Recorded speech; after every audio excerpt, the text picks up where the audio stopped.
Fala pessoal, tudo beleza?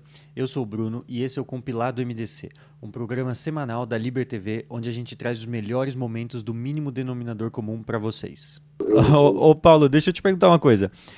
Essa definição que você deu sobre conservadorismo, em última instância, não é muito diferente do que um libertário pensa, né?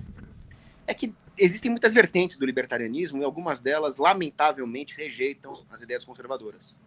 Então, existem libertários, mas aí não seriam intelectuais libertários, mas seria o senso comum libertim, por assim dizer. Sim.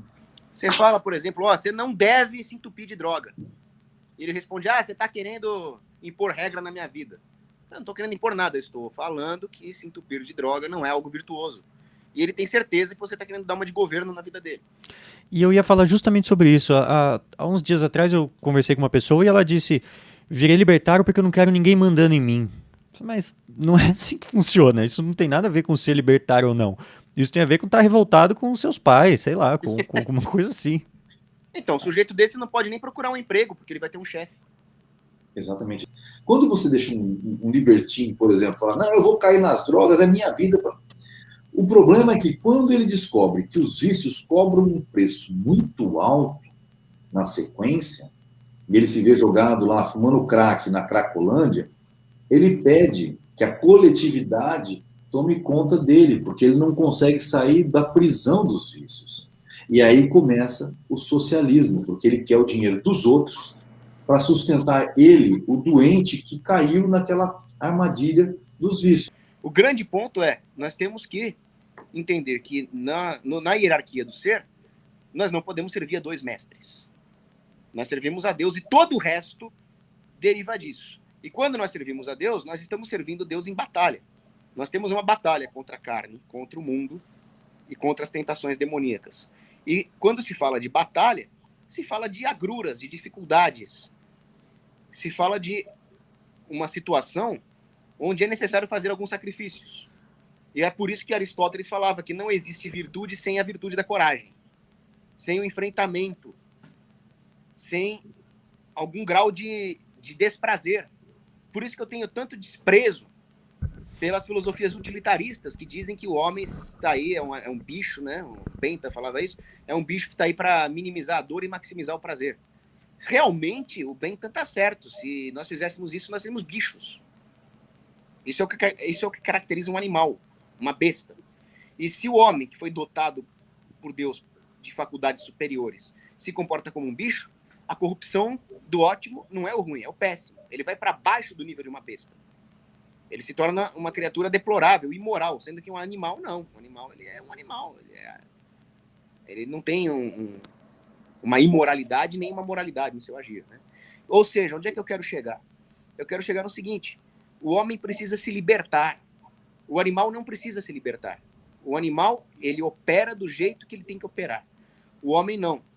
O homem, ele deve fazer considerações normativas, distintas das considerações descritivas. Nem sempre o que o homem está fazendo, como ele está atualizando a sua potência, é a direção onde ele deveria atualizar a sua potência. Então, o homem está sempre desviado daquilo que é a sua normatividade adequada. Isso significa que o homem nunca vai se libertar daquilo que o prende nos vícios, na infelicidade, se ele fizer o que ele quiser. Ou ele se submete a algo que o transcende, ou ele vai ser escravo. Isso que os libertários não conseguem entender. Muitas vezes o conceito imanentista de liberdade não passa de escravidão. Nós somos escravos de nós mesmos, dos nossos vícios e de tudo aquilo que implica na nossa finitude, na nossa mortalidade. O homem só pode realmente alcançar a imortalidade quando ele transcende a si próprio. E não se pode transcender a si próprio sem se submeter a algo transcendente. Por isso que o libertino acaba se tornando escravo até daquilo que ele mais odeia, que é o Estado. Se nós não nos submetemos às justas autoridades, às hierarquias corretas, nós vamos necessariamente acabar submetidos às autoridades injustas. Se nós não nos submetemos às virtudes, às leis de Deus, à família, nós vamos terminar reclamando do Estado mundial em algum buraco escondido das tropas da ONU. Isso me lembra aqueles libertários que estavam passando pano para lockdown há pouco tempo atrás. Pelo amor de Deus, esses caras Eles nem liberais conseguem ser. O cara que passa Não. pelo lockdown já é um comunista totalitário e não sabe. Então, nós não podemos também exigir que um conservador tenha o dom da fé ou que um libertário tenha um comportamento religioso, porque seriam duas coisas contraditórias. Impor a fé, impor a virtude conservadora numa sociedade libertária não faz sentido. Mas o sujeito seria, no mínimo, um mau cientista social se ele negasse a importância do conservadorismo para a liberdade e da religião para o conservadorismo. Eu não e a consigo. relação entre o conservadorismo e a liberdade é uma relação íntima. Porque uma vez eu estava numa palestra e quem estava dando a palestra era um libertário ateu chamado Walter Block, que é um grande economista e um péssimo filósofo moral, como muito libertário. Em economia ele é brilhante.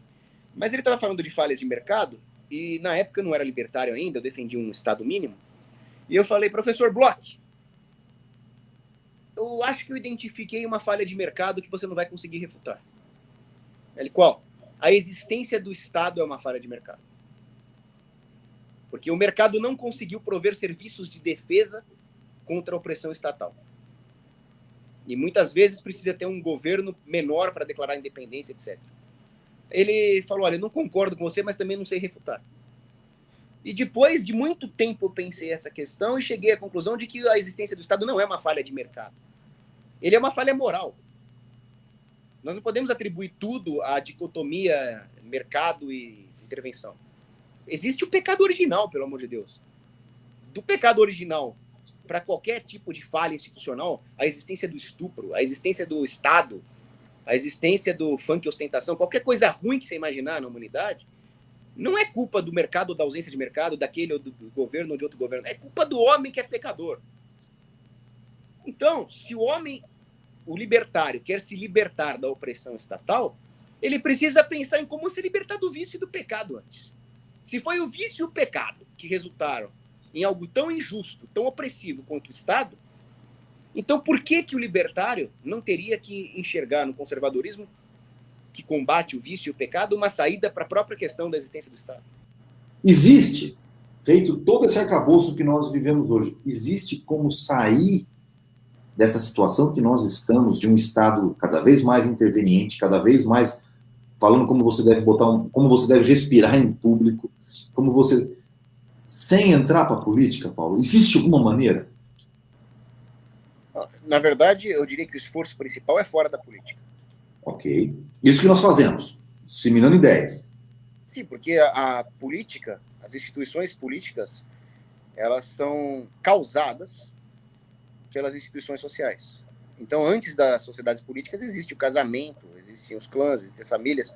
Então, o esforço principal deve partir daí também. Agora, como a política tomou proporções descomunais numa sociedade desordenada, e ela tem um enorme poder de influência na vida das pessoas, eu diria que seria temerário não usar a arma política contra o próprio sistema na atual conjuntura. Exato. Então, eu não estou sendo gradualista, porque o gradualista é alguém que cede princípios. Quando nós usamos a arma do inimigo contra ele, nós não estamos necessariamente cedendo princípios.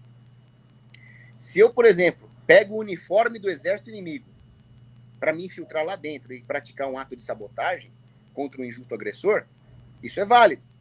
Agora, se enquanto eu estou me infiltrando, eu recebo ordens para atirar em civis inocentes do lado agredido, e aí eu falo, não, eu vou atirar porque depois eu vou dar um jeito de sabotar os caras, bom, aí eu estou cedendo princípios. Isso seria gradualismo. Perfeito. Essa é a grande diferença. Exemplo, recentemente o Fábio Osterman, que eu considero um sujeito mal intencionado, ele destruiu o homeschooling no Brasil. Mas ele não disse isso. Ele disse, eu sou o sujeito que permitiu o homeschooling no Brasil. Esse sujeito está mentindo. Porque o homeschooling no Brasil já é praticado. E eu conheço pessoas que praticam homeschooling, cujos filhos, criancinhas, são as criancinhas mais brilhantes que eu já vi, educadas em casa. E eles praticam, alguns na clandestinidade, outros com liminar. Cada um tem dado o seu jeito. E até o STF, que é um lixo, né? Todos nós podemos fazer várias críticas ao STF aqui, só não vou fazer mais porque eu não quero a Polícia Federal aqui.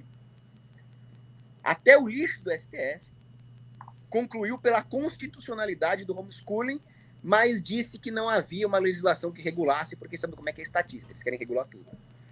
Então, a liberdade educacional dos pais foi encarada como constitucional até pelo STF. Aí veio o Fábio Osterman e criou uma lei regulamentando o homeschooling, dizendo que o homeschooling vai ser legal, mas com a condição de que o pai adote o currículo do MEC e submeta a criança às provas prontas do MEC. Com isso, ele mata a liberdade de homeschooling no Brasil. Ele transformou o homeschooling num puxadinho do MEC.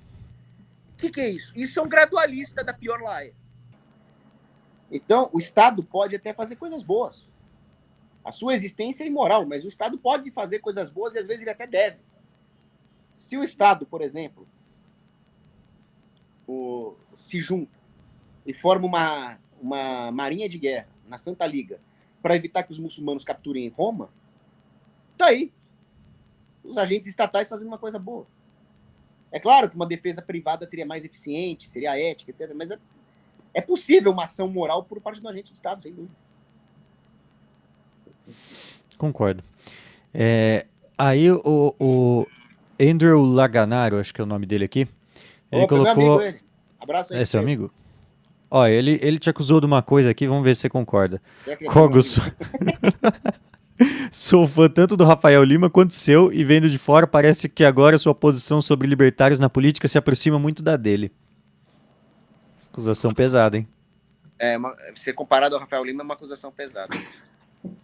Agora ele fez uma pergunta. Olha, eu vou colocar mais uma coisa importante aqui. Não sei se vocês sabem, eu não quis nem me pronunciar sobre a posição do Cogos com relação ao Fábio Osterman, porque nós tivemos uma discussão tão feia no passado, eu e o Fábio, que eu também acho ele não consigo ver sinceridade no Osterman, não consigo. Eu acho que vocês têm muito má vontade, Osterman. O caso dele é muito claro para mim, ó. Vou explicar ele para vocês. Ele concorda com o liberalismo, ele concorda com o libertarianismo, mas ele quer estar no poder. É simples assim. Então ele faz as concessões que ele precisa para poder estar lá. Ele concorda com o liberalismo, ele concorda com o libertarianismo, mas ele gosta mesmo do socialismo, mandar nos outros. Pô, ele gosta mesmo de estar no poder. Então ele faz o que precisar de concessão para poder manter o Estado funcionando lá, e de preferência com ele lá dentro. Ele já foi candidato quantas vezes? Acho que umas 4, 5 eleições. A minha principal diferença em relação ao Rafael Lima, em relação a esse tema, é que o Rafael Lima vê a construção de uma sociedade libertária a partir da política. E para mim isso é completamente utópico, depositar a esperança em políticos. O esforço principal, como eu já disse, deve partir da sociedade contra o sistema político. Muito embora seja prudente usar uma parte das energias para combater uma parte do sistema por dentro, da mesma forma que numa guerra. Numa guerra nós temos o esforço principal da infantaria e da cavalaria, atacando as posições inimigas, e é claro, eles se valem de espiões e agentes dentro do exército inimigo. Esses espiões e agentes não vão vencer a guerra sozinhos. Eles vão apoiar o esforço principal da infantaria e da cavalaria. O Rafael Lima, ele acha que o esforço principal é na política. E ele acha que políticos podem transformar as instituições do Estado Democrático de Direito em algo positivo. Não podem. O máximo que nós podemos fazer é fustigar, na forma de guerrilha, um sistema que vive se expandindo e tentar parar um pouco essa expansão para dar tempo da sociedade se recompor e estabelecer o esforço principal. Essa é a minha visão. Perfeito, estou contigo. E outro problema do Hyde também é que ele é progressista. O cara defende todo tipo de absurdidades progressistas. Para mim, o pior, o dia que eu falei, eu nunca mais quero dar a mão para um cara desse, vocês lembram quando a Magalu fez um processo seletivo só para negros? Lembro. Uhum. Como é que é o nome disso? Racismo. Óbvio. Um processo seletivo só para negros, só para branco, só para amarelo, só para qualquer uma, é racismo. Sim. E se eu falar que tem alguma diferença entre um processo seletivo só para branco ou só para negro, eu estaria sendo racista. Exato. Como eu não sou racista, para mim é tudo racismo. Sim. E o Rafael Lima disse, eu apoio a iniciativa da Magalu. Se fosse só para branco, seria racista. Como é só para negro, aí o Rafael Lima, que acha que negro é coitadinho, que negro é inferior e depende dessas porcarias de ação afirmativa, aí ele defende uma absurdidade dessa que perpetua o racismo. Então, eu vou falar uma coisa bem polêmica aqui. Para mim, a atitude do Rafael Lima foi uma atitude racista. E eu não dou a mão para ele porque eu não dou a mão para racistas. E aí, gostou? Então se inscreve aqui no Liber TV e se inscreve lá no MDC também. Aí você não vai perder nenhum vídeo.